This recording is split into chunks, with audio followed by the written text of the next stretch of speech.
You are listening to a True North Eager Beaver Media Podcast.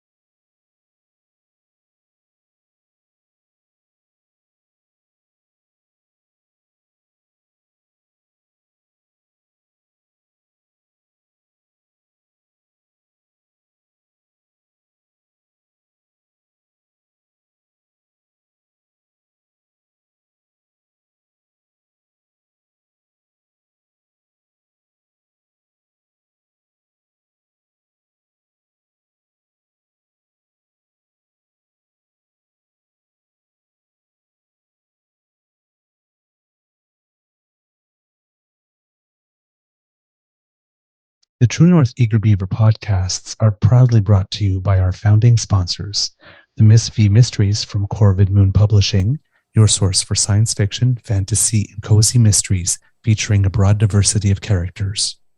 CanadianTarot.com, your uniquely Canadian online eclectic tarot community and forum, and The Peppermaster, hot pepper sauces made from fresh farm ingredients to thrill your taste buds and expand your mind.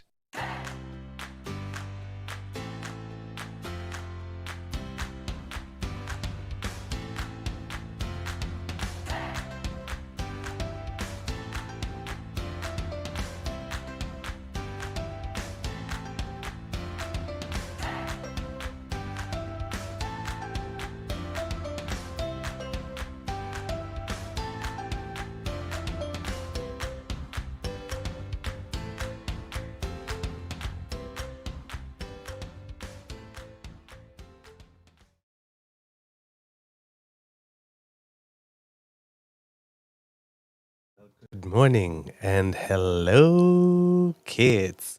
Welcome to Season 3 and Episode 61 of the Daily Beaver Morning Show. We serve up a nice, hot, warm bowl of beaver grizzly goodness to get your day started off just right. I'm your host, the Eager Beaver, pronouns he, him, hey, Mr. Beaver, eh? And I am so very, very happy that you, dearest kids, have joined us today. Today is Tuesday, February 21st, 2023. And as you may notice, we have a little surprise. I am not at the Beaver Lodge. Nope, he's in Studio A of Polly's World. Yes. The Eager Beaver had a little trouble getting home yesterday. So it would seem. So yeah, we'd rather than try to do the episode from home here in Ottawa, because that worked so well yesterday, I just sent Mr. Grizzly a text and said, "What if I come over tomorrow morning?" And he said, "Sure." So, and I said, "Cool." And that was about the extent of the conversation. So here we go. It'll be a slightly different one for us kids, because I'm sort of doing this guerrilla style. I do not have my usual setup for notes. So please bear with me if it's a little more hesitant today. There's lots in the news. The first thing, you normally started us off with something, and we don't have the clip handy because we weren't able to talk about it. But Jully Black. Yeah, Jully Black doing something I've been doing for years. Mm-hmm. I've been singing the song that way for years. Our home on native lands. I say lands, but native land. Sure, you can pluralize it if you wish or want or don't want. But yeah, I've singing it that way for years. I also change an additional line in there. Yes. Let's keep our land glorious and free, because I don't feel a deity would choose Canada over any other nation, and I don't think we should be so vain to think that that would be the case. So let's keep our land glorious and free, our home on native land. And good on Jully. I've been a Jully Black fan for a long time. I did see somebody make a comment. Her 15 minutes are almost up. I'm like, dude, she's been on the Canadian musical cultural scene for 25 plus years. You don't know what you're talking about. Shut up, you dumb old white bugger. 15 minutes. 15 minutes for actually 28 years. 15, yeah, for Miss Jully Black. Yeah. Miss Jully Black. Yeah. That's right. Yeah. Right? She's been on the scene since 1997, 98. 98. Yeah, just a blip. 15 minutes. Yeah. Surprised you didn't say they all look the same to him. Well. Either way, I love her for it. I thought it was badass, and badass in only the way Ms. Jully Black can do it. And like I said, I've been a fan for a very long time, since the beginning, actually. And I do have a little bit of what's not to love. Exactly. What's not to love? Our friend Bryson posted on Twitter something like, "This is what now this is how you do allyship," or something like that. Yeah. Oh yeah. Like, dang. I've been singing, like I said, I've been singing it that way for probably 10, maybe 15 years. And you know, when the whole kerfuffle was a few years back about how they changed all thy sons command to all of us command, and people got bent out of shape about that. I'm like, but they changed it back to the original lyric. Right. The original lyric was "Thou dost in us command." They changed it during World War I because we didn't send women to the front lines in World War I. Right. We sent our sons. Now we send our sons and daughters. So, in all of us command. Yeah, I agree. But that was pretty cool. But oh man, there are people losing their minds. Yeah. Because they can't deal with the truth. They just did. It's true. We are. Know. I know, but it's amazing how some people just can't handle it. Well, one of the comments I saw in addition to that was a gentleman who said, "My family's been here for 3 generations." And I saw a comment after that, "My family's been here for 5. I've been here for 5. We're 5 generations." And it's like, and the 5th generation person was like, "It's still, we're on stolen land.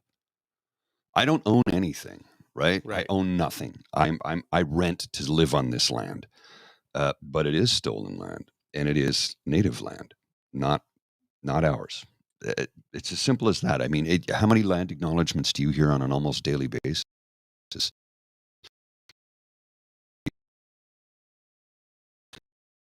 All the time. Right.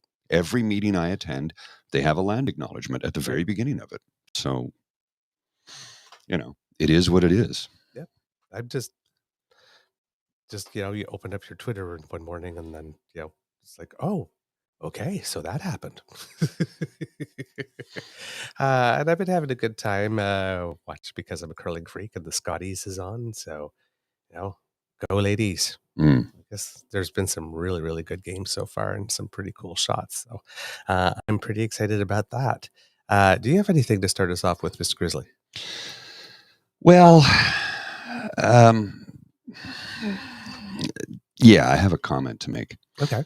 So Friday's show, that we posted, it was about 2 hours worth of content. It was pulled by the powers that be at YouTube because they say, and I'm going to read this. Let's see. Please. Your content was removed to a violation of our community guidelines. Your channel will get a community guideline strike. You won't be able to do it. Okay, if it happens again. If you think we've made a mistake, you can appeal this decision. Apparently, I've never been on live television before. Apparently, we were pulled due to conspiracy theory. I'm like, but we don't do conspiracy theory. We do facts first. So I'm wondering who complained and what is the conspiracy? Because again, we don't do conspiracy. We do facts. So I am puzzled.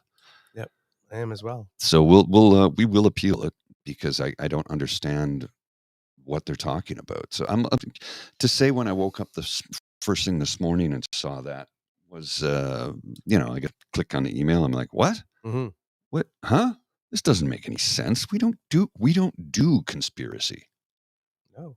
So I have no idea where it came like I said, from. we talked about it. We thought that maybe it could be content violation because we use somebody else's video feed or something like that. But yeah, there was something on that as well. But But no, because when we were talking about the trains. Yeah, maybe because we mentioned the name of the company that was, because the safety regulations were rolled back by the Trump administration, and the company that was, guilty of the train derailment. Mhm. I don't know. Guilty, is that the right word? Responsible for it. Responsible for it. Yeah, that's a better word. Yeah, responsible for the train derailment. Maybe somebody there got miffed. I don't know. I do know that we get targeted by RWNJs constantly. And I'll give you an example. Last night, my ASMR show, Mhm. which is zero politics. Right. Zero, like no politics whatsoever. Right. And matter of fact, I have said on that show multiple times, everyone is welcome. Right. Period.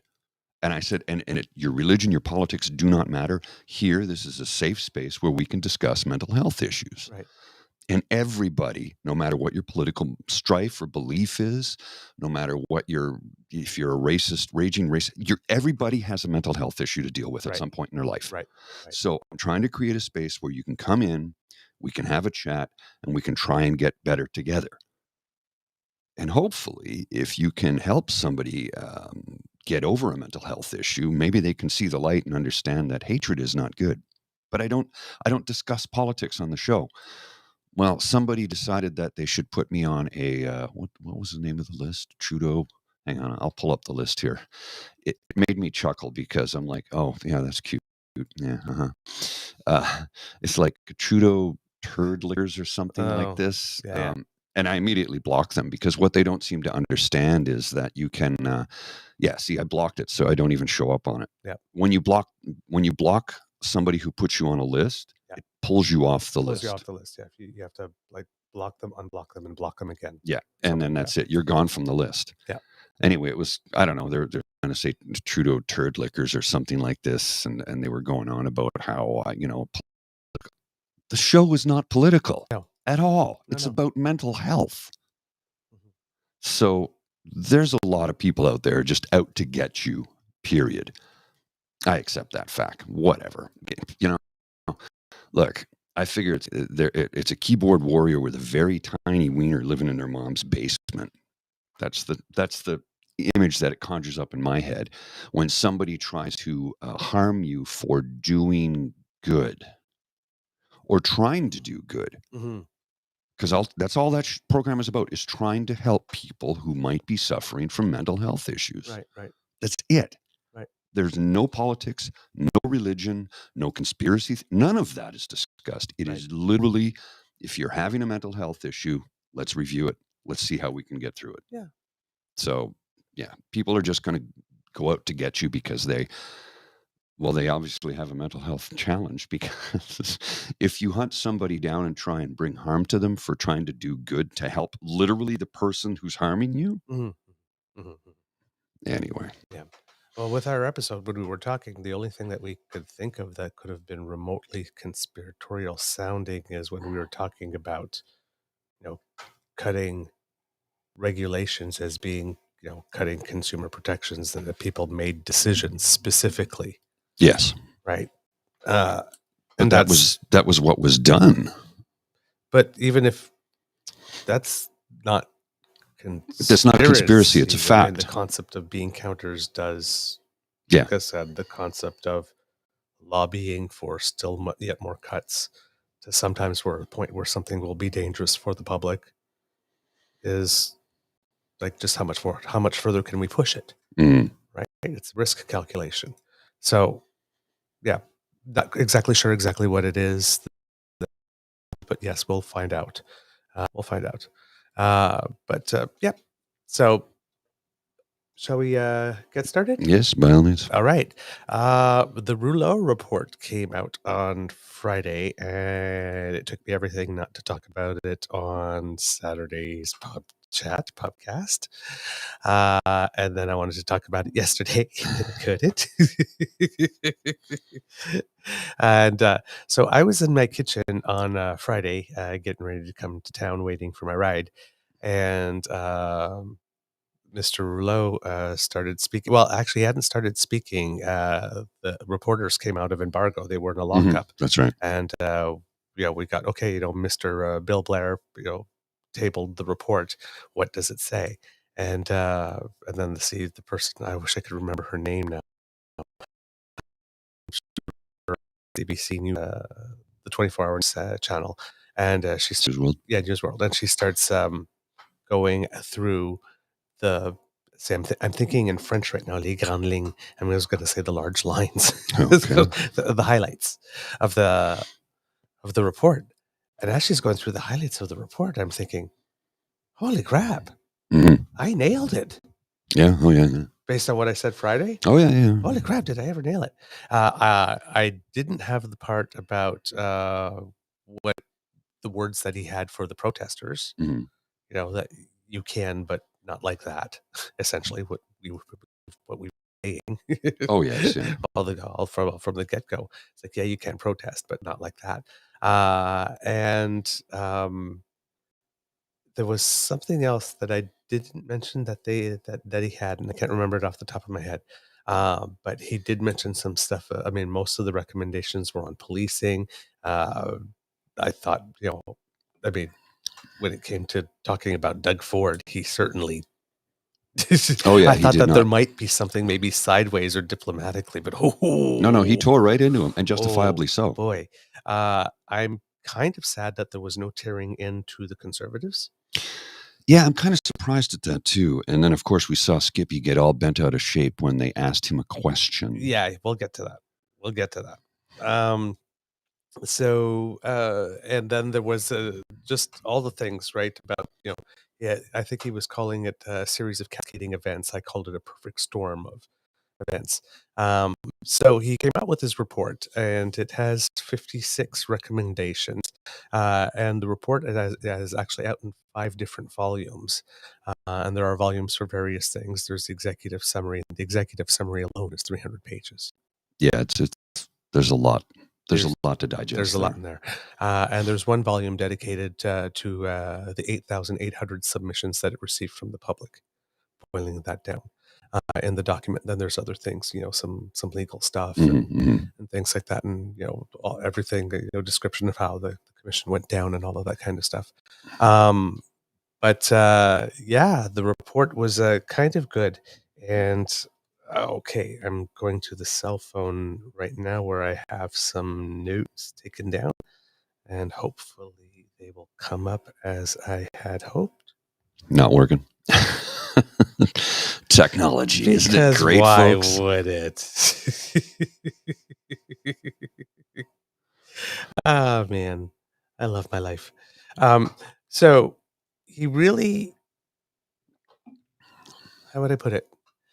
He was balanced in the sense that there was something for everyone, right? Oh, There yeah. were things that he mentioned of the prime minister. There were things he mentioned.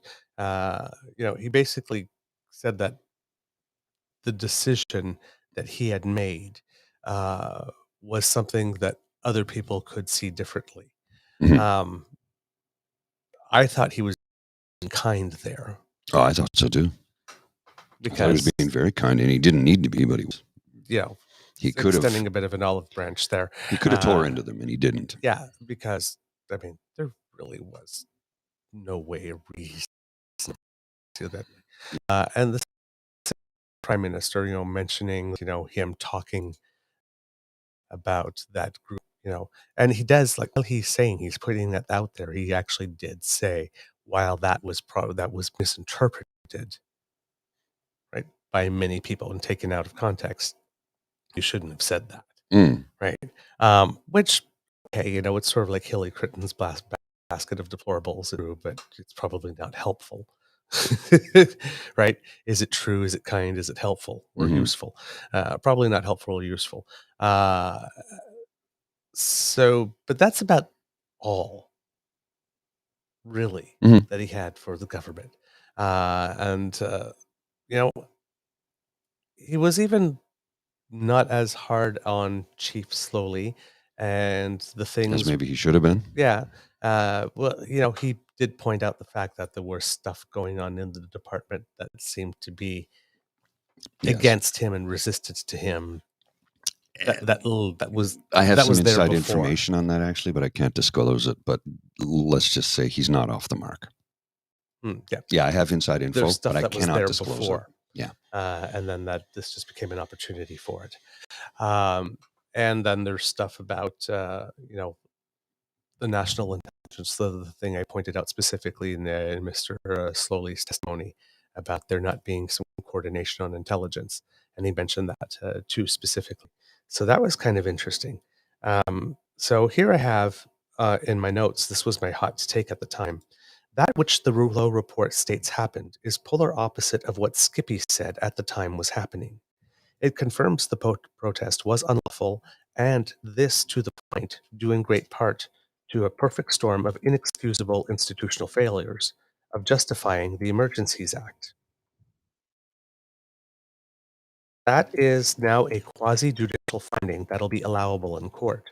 So all the people that are still in court and fighting and, facing charges and that type of thing, this decision could now be used to, attempt to convict them. But in the court of public opinion, it means that when Skippy the Dishes delivered Timmy's, one could argue that he provided aid and comfort to an illegal protest, occupation, movement, or organization. No argument there. That picture of then interim leader Bergen dining and partisan statesman decision to opt for the let Justin wear the strategy, allegedly opposition act to stop an illegal protest, now becomes a salient question. Well, Because a judge has now said that it was illegal and illegal to the point of warranting an Emergencies Act. So why did our allegedly loyal opposition support and encourage that? well, remember when she was being interviewed by Evan Solomon and she said to Evan Solomon, well, no one was charged with sedition. And he was like gobsmacked. He was like, what? Like he couldn't believe she said that. I couldn't believe she said that. I can't believe she wasn't. Well, that's the other thing. She's a seditious, see you next Tuesday kind of gal. People really hate it when I say that, by the way. Well, you know what? I have British and Australian friends who drop the C-bomb all the time. I've never dropped it. Never on air. Not once, ever. I have in my life when I was a much younger man and foolish. But now I just say, see you next Tuesday. So there are going to be some questions if journalists decide that they want to pursue this rather than saying, okay, now this is old, let's move on because there's no big news here, right? Because the report basically says, again, that for all intents and purposes, things were done about as well as that they could be. Right. There are recommendations and all of that kind of stuff. But if journalists just want to move on, they're going to move on. But, by inference, it hasn't said it out loud. But yes, the current leader of the opposition that is trying to become the prime minister of this nation did provide aid and comfort to an illegal movement. And the interim leader did also provide that aid and comfort to that interim movement. And they did not act to defend Canadians in face of an illegal protest that required the Emergencies Act. And for Pierre Poliver in particular, because his riding is in this area, he basically threw the citizens where he lives to the wolves. Yeah. Now, these are inconvenient questions that should be put to them repeatedly. He'll make the argument that, well, my riding is Carleton, which is outside of the downtown core. It doesn't. It's Ottawa, dude. Matter. You threw the citizens to the wolves. Yes. So let's look at, I have a couple of clips from Mr. Rouleau. Let's look at the first one. Okay, just a second. I'll pull it up, and then I've got to go over here to do this. I got a lot of jumping around to do to make this work. There'll be no echo today, though, because we're on the same wave here. So, testified, providing his own account of the events in question. There was also unprecedented access to documents produced by dozens of different entities, including the federal government. Commission counsel were security cleared and able to review documents that were otherwise classified or protected by national security or other public interest privilege. For only the fourth time in Canadian history, cabinet confidence was waived over records containing the inputs that were before cabinet when it deliberated over the use of approximately 20,000 documents were disclosed to the parties who participated in the hearings, and approximately 9,000 were introduced.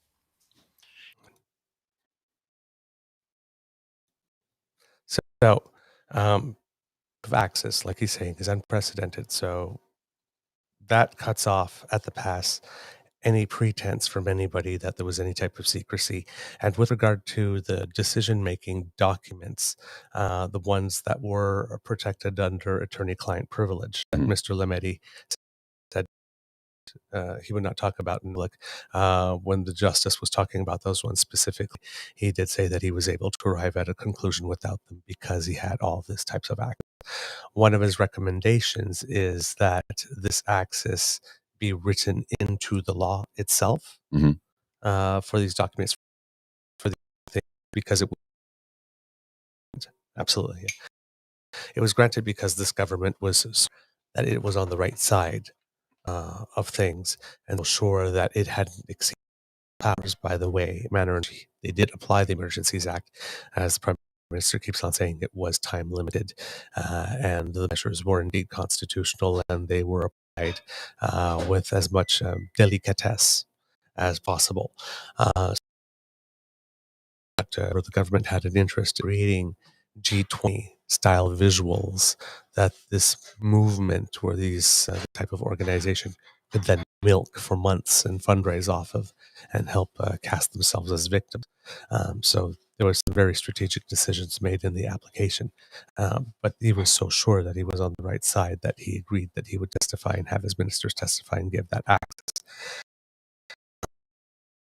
Recommendations from Justin Trudeau is that type of access be embedded by virtue of invoking the Emergencies Act, just by invoking it, that not only do you get the inquiry mandated that comes with it, but that inquiry mandated does get access cabinet confidence documents without having to see it's actually written into the law. And this is something that was very much supported by the Canadian Civil Liberties Association.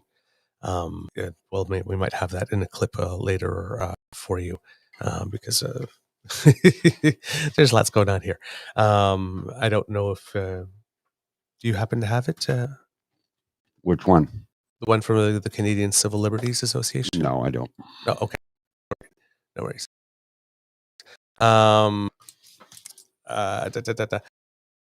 Okay, let's move to Skippy. Do you happen to have his? I gotta find it. Hang on a second. Right here. Just give me a sec while I up. So now we get to Skippy's response. Clip. I wanted to show how he walks in the room and how he gets it started, because this one didn't make the news. So we have this report, and he's coming to the press, and he's coming to talk to them. This is how it starts. Well, the video's gone haywire, so give me a second. Wow, that's a little weird. Yeah, the video went all squirrely. Give it a second here. Well, it loads. Sometimes can be a little slow. Keep play. Okay, there we go. Even though it just started to play on its own. Weird how that works out sometimes. Here we go. All right.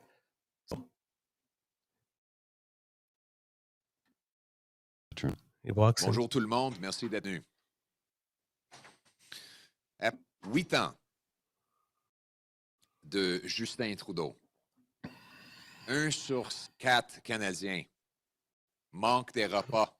Okay, Et stop 1 right there. sur 2. Okay, walks in, does the button adjust in the front, does the sort of like sky stance with the arms on the side, same one that Yves-François Blanchet used before the debates when you look in that picture, yes, and then starts, after 8 years of Justin Trudeau, people are not eating. What in the hell does that have to do with the POEC, number one? And number two, Justin Trudeau's not been in power for 8 years. No. He goes through a whole diatribe of about 2 to 3 minutes of everything that is an issue right now. Just blames it all on him. Yes, and then finally gets around to the fact, because Justin Trudeau said that one thing about that fringe group that Justice Rouleau, he himself, Nibble took out of context, but still probably shot. Because of that, he caused all of this. It's just beyond ridiculous. Right? Now, he did something that was very clever because we reported on it. There was one MP, Joel Lightbound, that also believed that Prime Minister's remarks were divisive. And he was a Liberal MP. So he actually took that and says, and like Joel Lightbound, a Liberal MP says, and then read it in. Clever, smooth, but he did it with such all the smarm, right? Again, the off repellent stuff that it just, it wasn't credible. And then he added Bill Morneau on top of that because Bill Morneau recently said as well, right? So but it was like in everything in the kitchen sink. I'm going to talk about housing. I'm going to talk about opioids. I'm going to talk about this. I'm going to mention that. I'm going to mention that. I'm going to throw the Joel Lightbound and the Bill Morneau and all of this because please, please, please, please, please don't ask me a question about my role in it. And the press... distract and avoid. So he did this in French and he did this in English. And the thing says it's about 22 minutes or 25 minutes. And he took about 13 minutes doing that. And then he basically took 4 questions. The first question, it was somebody that decided to ask him about the China thing.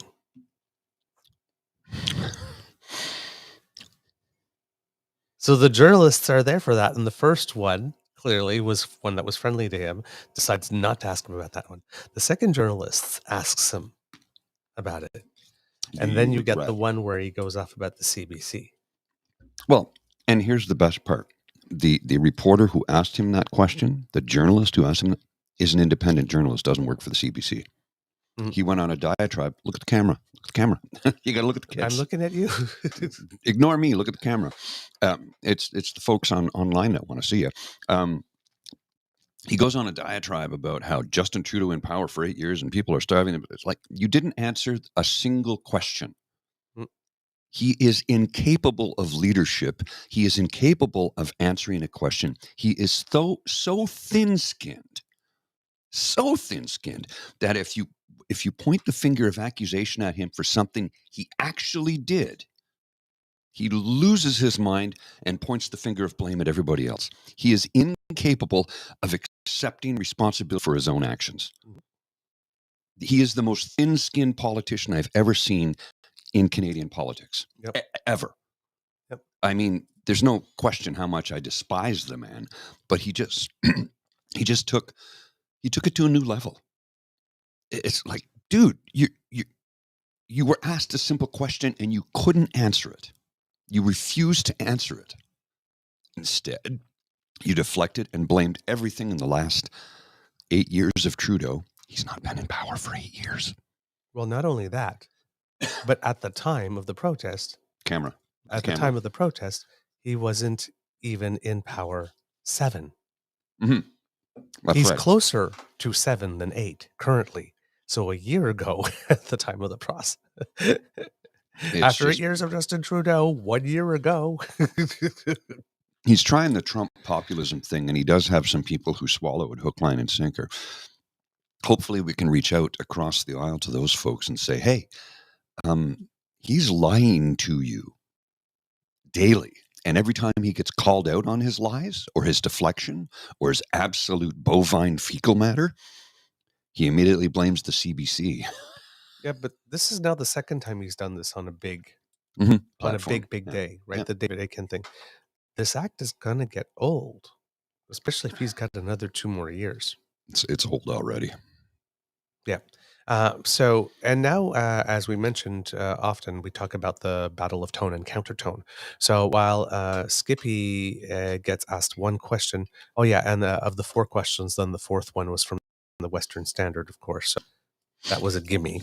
So That's just a branch of the PBCC. That's their media arm. he wasn't pressed at all. There was 4 questions. There was 1 that was pressing.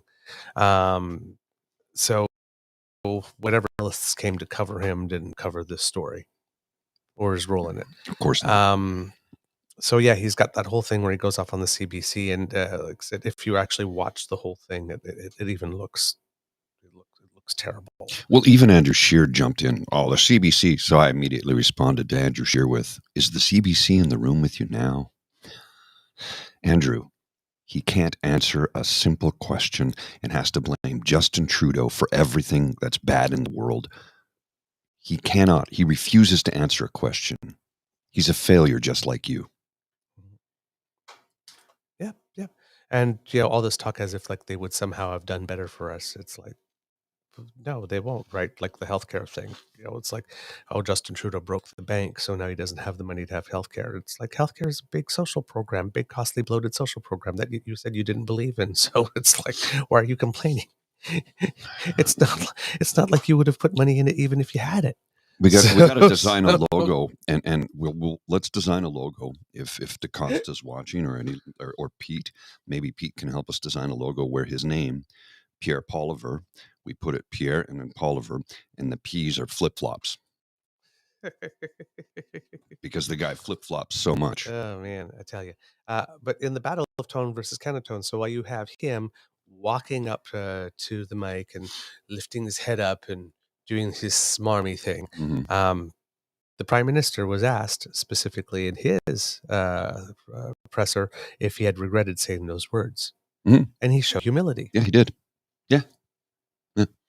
Yep. And like I said, I had clips of all these things lined up, because I'm not at home, wasn't able to prepare them beforehand. I can't show them to you, but maybe we'll do that in another. We'll do a sort of recap type show at some point and be able to put that in there for you. But yes, he did show the humility. He said he did regret.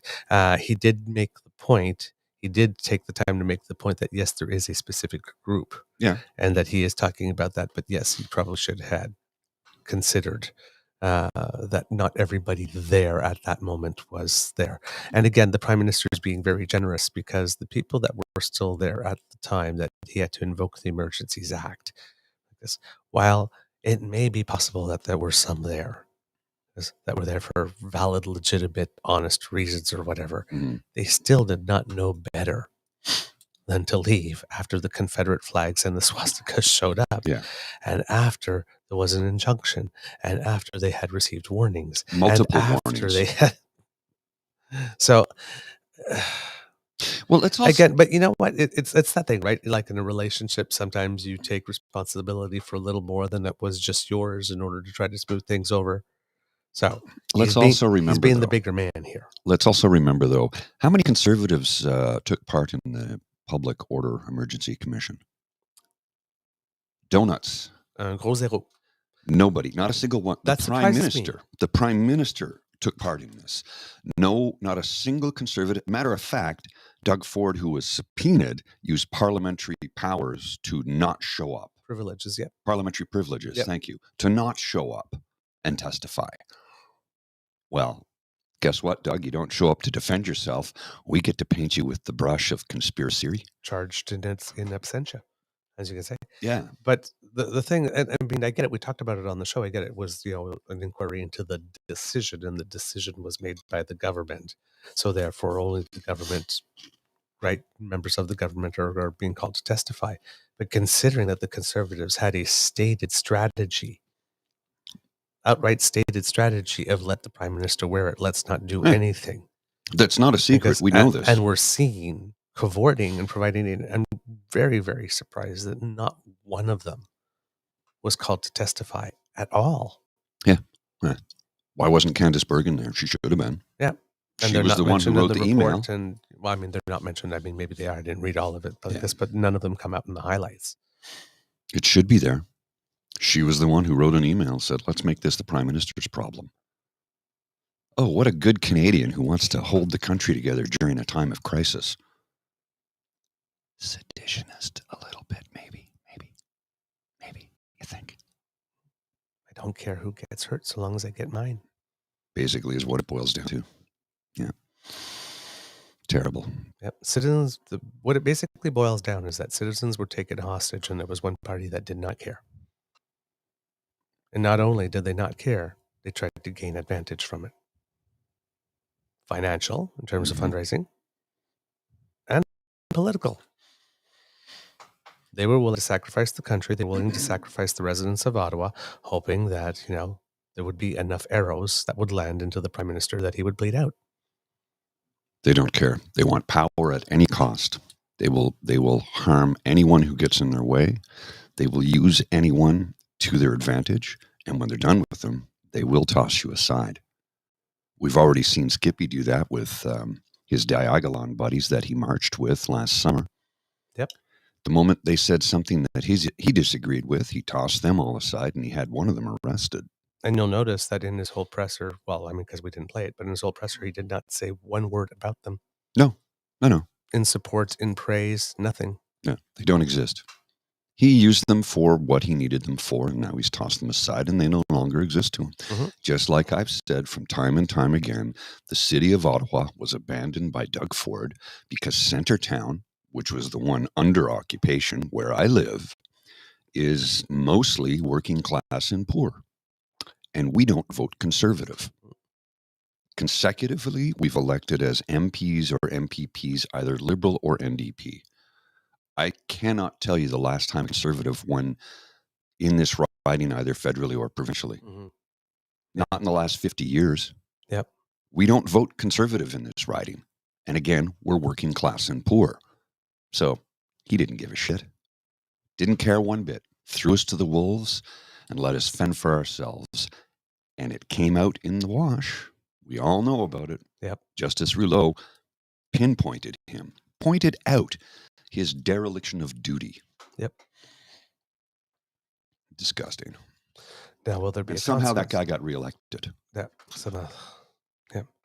Well, the one good thing about that is that given that Mayor Tory has now fully resigned, and didn't try to drag it out, if the objective of that was to take our eye and our attention off the Stag and Doe and the Greenbelt, it didn't happen because now we can turn our attention back. And the fact that this happened with Justice Rouleau putting the dereliction of duty or the abdication of responsibility ball right into his court, the bad press on Doug Ford continues, which then allows us to make a perfect segue to the Greenbelt and keep on with the bad press. So if this was an attempt to try and quell it for a little bit, it doesn't work, and the Justice Rouleau just brings the negative spotlight back on him. So, which allows us to say, okay, and now can we get back to talking about the Stag and Doe with the Greenbelt, please? Yeah, that's next. Sorry, excuse me. So yeah, there'll be more to come, and hopefully we'll be able to get those clips for you and something with a little more organization, talking about some of the recommendations specifically in a future show for you kids. But I believe we have a show, Mr. Grizzly. We do indeed, sir. All right, kids, that's the end of this episode of the Daily Beaver. We hope you enjoyed listening to this because we very much enjoyed making this for you, because democracy is something that you do.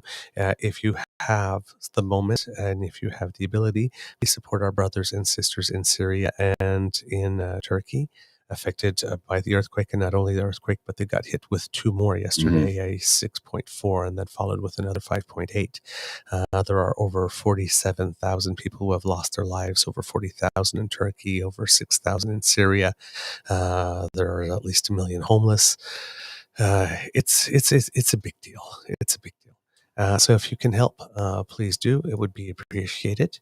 If you would like to subscribe, you could do that via our pod page, podpage.com/TheTrueNorthEagerBeaver, with a hyphen between each one of those words. And once we have something fresh off the bandwidth, we'll come straight to you. If you can, please, if you're listening to us on any platform that allows you to give reviews or stars, we appreciate them very much. We will not tell you how many, but just, suggest. There's a certain number that we like. If you would like to support us because you love what we do and you want to encourage us to do more, you can make your way to our tip jar. If you just give a little, you take your phone and you scan the little QR code here if you're watching. That'll bring you to our coffee page. And if you are listening, it is ko-fi.com, ko-fi for coffee, /Eager Beaver, all in one word and lowercase letters. So ko-fi.com/Eager Beaver. And that way you buy a cup of coffee for Miss Grizzly, or you can buy a mug of hot chocolate for yours truly here.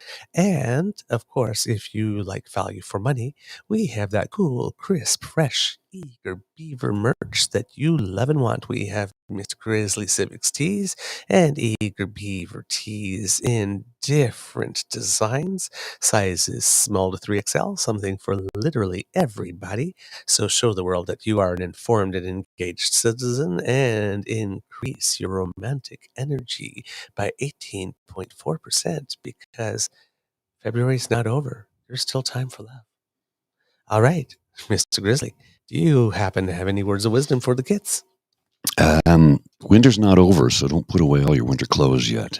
We just got through full spring. It's about to get chilly out again. I guess the polar vortex is on its way back, so try and bundle up because otherwise you're going to find yourself feeling not great. Mm-hmm. We have a proverb in French that goes, En avril, ne te découvre d'un fil, en mai, fais ce qui te plaît, which literally translated is in April, don't remove a thread, in May, do as you please. And we're only still February. That's right. Kids, please take time to be kind to and gentle with yourself. And we'll see you tomorrow. Bye.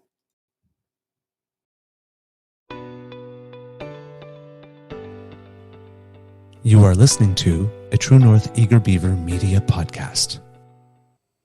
The True North Eager Beaver podcasts are proudly brought to you by our founding sponsors, the Miss V Mysteries from Corvid Moon Publishing, your source for science fiction, fantasy, and cozy mysteries featuring a broad diversity of characters.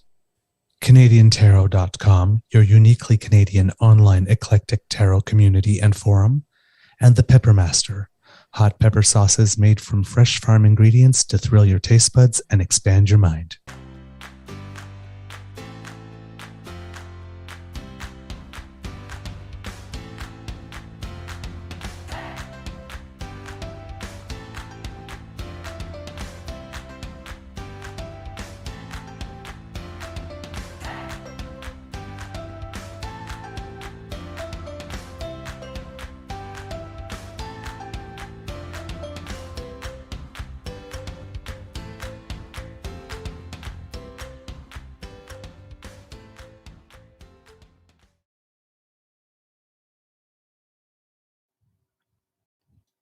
Have a beaverific day, everyone. See ya.